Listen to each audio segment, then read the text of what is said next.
Tropical storm warnings are now in effect for much of southern Florida and western Cuba. Hello, I am Pat from Pat's Path Predictor, and let's go ahead and dive right into this. Alright, so this is what we have right here. This is the latest of potential Tropical Cyclone One now. This was Invest 91L, now it's potential Tropical Cyclone One. This has the possibility of becoming our first named storm in the Atlantic hurricane season.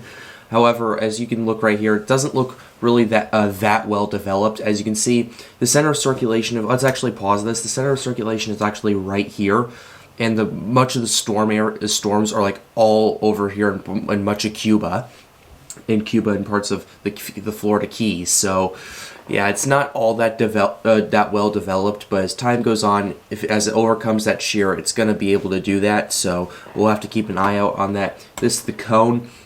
As you can see, there is tropical storm warnings for much of southern Florida, as well as in Cuba and in parts of the Bahamas as well.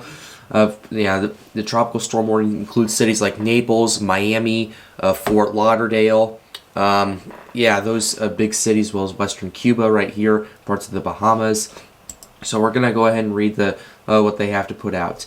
At 10 a.m., the disturbance was centered near latitude 22.3 degrees north, longitude 86.8 degrees west. The system is moving towards the northeast near 5 miles per hour. This general motion is expected to continue with an increase of forward speed starting later today. On the forecast track, the system should move across the southeastern Gulf of Mexico through tonight, across the southern central portions of the Florida Peninsula on Saturday, and then move into the southwestern Atlantic and north of the northwestern Bahamas Saturday afternoon through Sunday.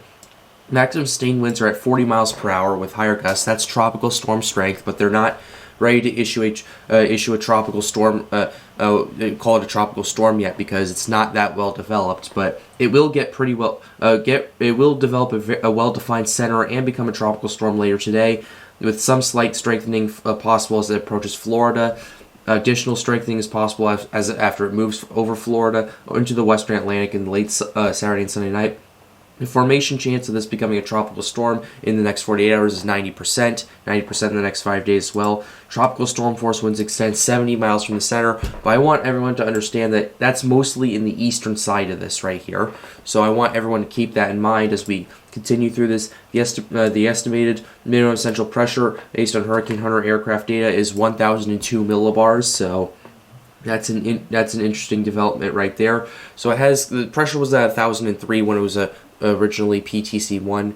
Now it is 1,002. So it's not that big of a dip right here. Let's go ahead and actually take a look at the models right here, the track models right here.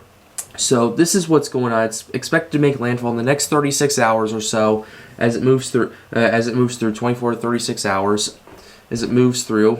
And then it's going to basically move into the Atlantic, strengthen a little bit, and then it's going to basically, after 5 days, we don't know what's going to happen to it. That's basically all we know. And then this is the intensity right here. The majority of the models keep it around 40 miles per hour, but a majority of the models actually have this strengthening somewhat to around maybe 50 miles per hour as time goes on. And there's one model that has it nearing hurricane strength actually, which is a very interesting thing to see once it leaves Florida. So yeah, we'll have to keep a very close eye on it nevertheless.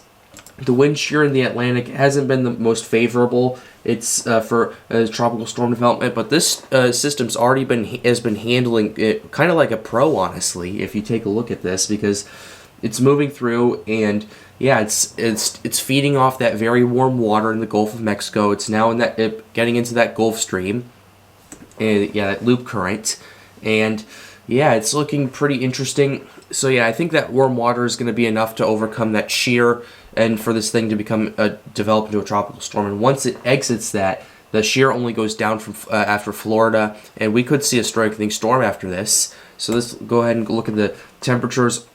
Yeah, we're seeing a good amount of 28 degrees Celsius. That's around 82 to 84. That's around 82.5 degrees Fahrenheit. So we have plenty of basically plenty of heat content for this thing to develop.